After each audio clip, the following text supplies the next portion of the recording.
చేతిలోనే కత్తి పెట్టి నేనే చంపానని చూపించారు, నమ్మించారు. నమ్మిన వాళ్ళు ఓటేశారు. ఆ తర్వాత ఏం జరిగిందో మనమే చూస్తున్నాం.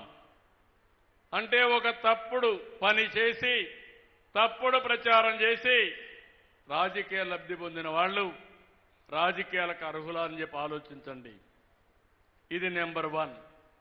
నెంబర్ 2, విశాఖపట్నంలో కోడికత్తి డ్రామా జ్ఞాపకం ఉందా అని మిమ్మల్ని అడుగుతున్నా.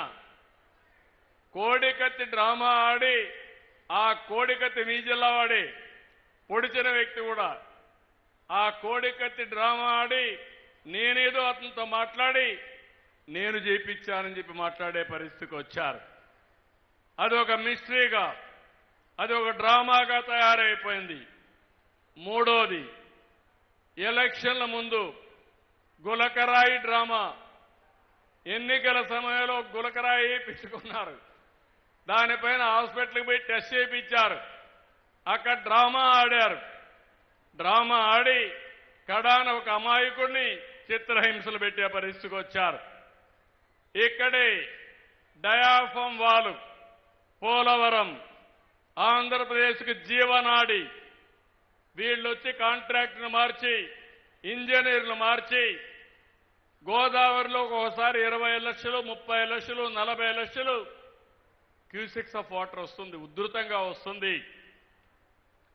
అలాంటిది పైన కట్టవలసిన అప్పర్ కాఫర్ డ్యామ్ కట్టకుండా పూర్తి చేయకుండా నిర్లక్ష్యం చేస్తే డయాఫామ్ వాల్ కట్టుకోబోయింది. అది కూడా నా వల్ల పోయిందని 5 ఏళ్లు కట్టకుండా వదిలిపెడితే దాన్ని రెక్టిఫై చేసి ఇప్పుడు కట్టుకునే పరిస్థితికి వస్తున్నాం.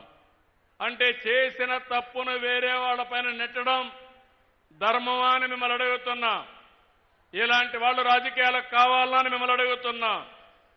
ఎన్నికల ముందు మీరందరూ గుర్తుపెట్టుకోండి, మేము ఇంటింటికి పోయి ఆ రోజు ఉన్నటువంటి వాలంటీర్లంతా ప్రచారం చేస్తా ఉంటే వాలంటీర్లు లేకుండా పింఛన్లు ఇమ్మన్నాం. పింఛన్లు ఇమ్మంటే మే నెలలో పింఛన్లు ఇవ్వకుండా ముసలి వాళ్ళని తీసుకుపోయి అటు ఇటు తిప్పి ఒక 15 మందిని చంపేసి ఆ 15 మందిని నేను చంపేశానని నా మీద నెపవేశాడు. అవునా కాదా అని మిమ్మల్ని అడుగుతున్నా. ఇలాంటి దుర్మార్గులు మనకు అవసరమా అని మిమ్మల్ని అడుగుతున్నా. ఈ రోజు నేను అడుగుతున్నా, వాలంటీర్లు లేరు, ఒక రోజులో మీకు పింఛన్ ఇస్తున్నామా లేదా అని మిమ్మల్ని అడుగుతున్నా. 3 గంటల్లో ఇస్తున్నా, అవునా కాదా? అవునంటే గట్టిగా చెప్పండి, చెప్పండి అవునని.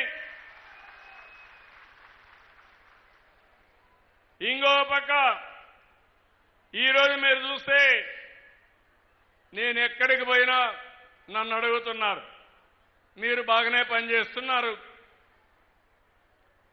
మీ ఎన్డీఏ బాగుంది, బీజేపీ ఉంది, పవన్ కళ్యాణ్ ఉన్నాడు, పనులు బాగానే చేస్తారు అని సంతోషపడి అందరూ అడుగుతున్నారు. కానీ మీ రాష్ట్రంలో ఒక భూతం ఉంది, మళ్ళీ ఆ భూతం లేదని గ్యారంటీ ఏంటని అడుగుతున్నారు. దీనికి మీరందరూ ఒక విషయం గుర్తుపెట్టుకోవాలి. నేను ఆ రోజు అందరికీ చెప్పాను, ఈ భూతాన్ని పాతాళంలో కంట్రోల్ చేశాం, ఇంకా తిరిగి రాదని చెప్పాను. కానీ ఇక్కడ చూస్తే అరుంధతి సినిమా చూశారా మీరు? జ్ఞాపకం ఉందా మీకు? జ్ఞాపకం ఉంటే చేలు పైకెత్తండి.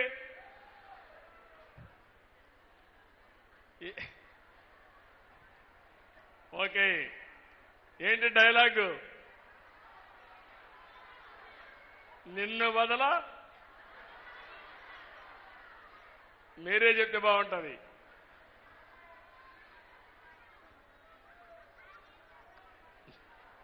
ఏదమ్మా? నువ్వే చెప్పమ్మా. నిన్ను వదల బొమ్మాలి, నిన్ను వదల బొమ్మాలి, మళ్ళా వస్తాను బొమ్మాలి. మీరు విన్నారా? ఏమా?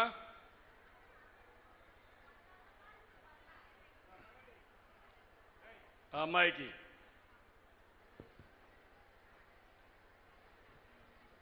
వదల బొమ్మాలి, నిన్ను వదల. Okay, that is good. నిన్ను వదల బొమ్మాళి వదల నిన్ను వదలనంటా ఉంది